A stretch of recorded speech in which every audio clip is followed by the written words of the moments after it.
Welcome to Dhatri TV. నేను మహా. కర్ణాటక రాష్ట్ర వ్యాప్తంగా సంచలనం సృష్టిస్తున్న ధర్మస్థల సామూహిక ఖననాల కేసు దర్యాప్తులో కీలక పరిణామం చోటు చేసుకుంది. సిట్ జరిపిన తవ్వకాల్లో మానవ అస్థిపంజరం అవశేషాలు ఒక చీర బయటపడ్డాయి. నేత్రావతి నది సమీపంలోని 11వ నెంబర్ ప్రదేశంలో వీటిని కనుగొన్నట్లు అధికారులు తెలిపారు. ఈ పరిణామంతో కేసు దర్యాప్తు మరింత ముమ్మరమైంది. ఈ కేసులో కీలక సమాచారం ఇచ్చిన విజిల్ బ్లోయర్ అంటే మాజీ పారిశుద్ధ్య కార్మికుడు సూచనల మేరకు సిట్ అధికారులు తవ్వకాల ప్రదేశాన్ని మార్చారు. వాస్తవానికి ముందుగా నిర్ణయించిన ప్రాంతంలో కాకుండా విజిల్ బ్లోయర్ కోరికపై 11వ నెంబర్ ప్రదేశంపై దృష్టిని సారించారు.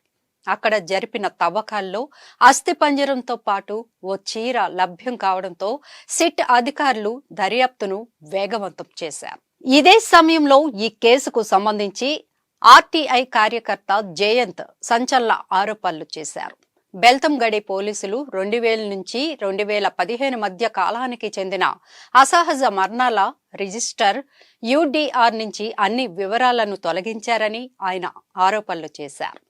అనుమానాస్పద మరణాలు ఎక్కువగా నమోదైనట్లు ఆరోపణలు వస్తున్న కాలానికి చెందిన రికార్డుల్ని తొలగించడంపై ఆయన అనుమానాలను వ్యక్తం చేశారు.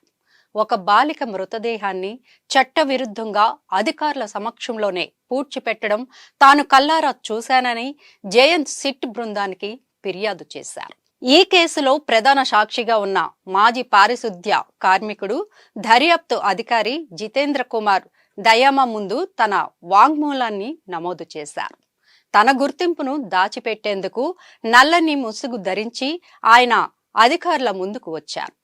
1998 నుంచి 2014 మధ్య కాలంలో మహిళలు, మైనర్ల మృతదేహాలను బలవంతంగా పూడ్చిపెట్టారని, వాటిలో కొన్నింటిపై లైంగిక దాడి జరిగిన ఆనవాళ్లు కూడా ఉన్నాయని ఆయన తన వాంగ్మూలంలో పేర్కొన్నట్లు సమాచారం. తాజా పరిణామాలతో సిట్ అధికారులు కేసును మరింత లోతుగా విచారిస్తున్నారు.